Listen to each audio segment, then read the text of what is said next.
2024 सरकार द्वारा महिलाओं और बालिकाओं के लिए विभिन्न प्रकार की सरकारी योजनाओं का संचालन किया जा रहा है और बेटियों के लिए एक ऐसी ही योजना है सुकन्या समृद्धि योजना। इस योजना के अंतर्गत बेटी का भविष्य सुरक्षित करने का सबसे अच्छा और सुरक्षित तरीका है, जिससे बेटियों की भविष्य में पढ़ाई और शादी में होने वाले खर्च की पूर्ति आसानी से की जा सकती है। इस योजना के अंतर्गत माता पिता के द्वारा अपनी बेटियों के 10 वर्ष की आयु 10 वर्ष पूरी होने से पहले खाता खुलवाया जा सकता है। ये खाता बैंक या पोस्ट ऑफिस के माध्यम से खुलवा सकते हैं। इस खाते में बालिका के माता पिता को प्रति साल 250 से लेकर 1.5 लाख रुपए तक जमा करने होते हैं। इस योजना के अंतर्गत खोले गए बचत खाते में सरकार द्वारा एक निश्चित दर पर जमा राशि पर चक्रवृद्धि ब्याज भी दिया जाता है।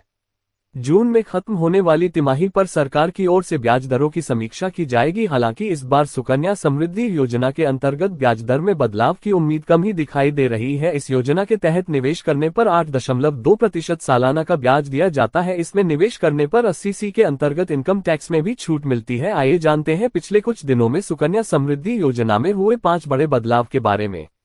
1. सुकन्या समृद्धि योजना के नियमों के तहत खाते में गलत ब्याज जमा होने पर उसे ब्याज वापस लौटाने का प्रावधान को हटा लिया गया है। इसके अंतर्गत खाते का सालाना ब्याज हर वित्त वर्ष के अंत में क्रेडिट कर दिया जाएगा। इससे पहले ये तिमाही आधार पर खाते में क्रेडिट किया जाता था।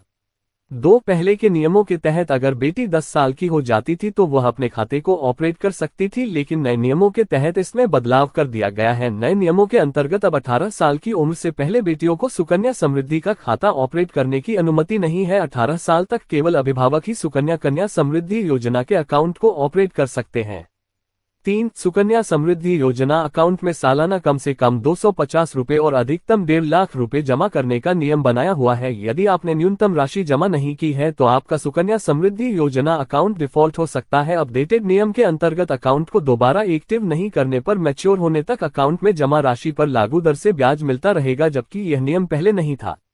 4. सुकन्या समृद्धि के पहले नियमों के आधार पर 2 बेटियों के अकाउंट पर 80C के अंतर्गत इनकम टैक्स से छूट का फायदा प्राप्त होता था, लेकिन अब यदि आपकी तीसरी बेटी है तो उसके जन्म पर भी सुकन्या समृद्धि योजना अकाउंट खोला जा सकता है। इस नियम के अंतर्गत पहली बेटी के बाद होने वाली 2 लड़कियां अगर जुड़वा है तो अकाउंट खोलने का नियम है। इस तरह कोई भी व्यक्ति अपनी 3 बेटियों के लिए इस प्रकार खाता खुलवा सकता है। 5. सुकन्या समृद्धि योजना के अंतर्गत पहली बेटी की मौत या बेटी के रहने का पता बदलने पर बंद कर दिया जाता था, लेकिन अब खाताधारक की जानलेवा बीमारी को भी इसमें शामिल कर लिया गया है। अभिभावक की मौत होने पर भी समय से पहले अकाउंट बंद कर सकते। 500 रुपए 2000 रुपए के निवेश करने पर प्राप्त कर सकते हैं 10 रुपए।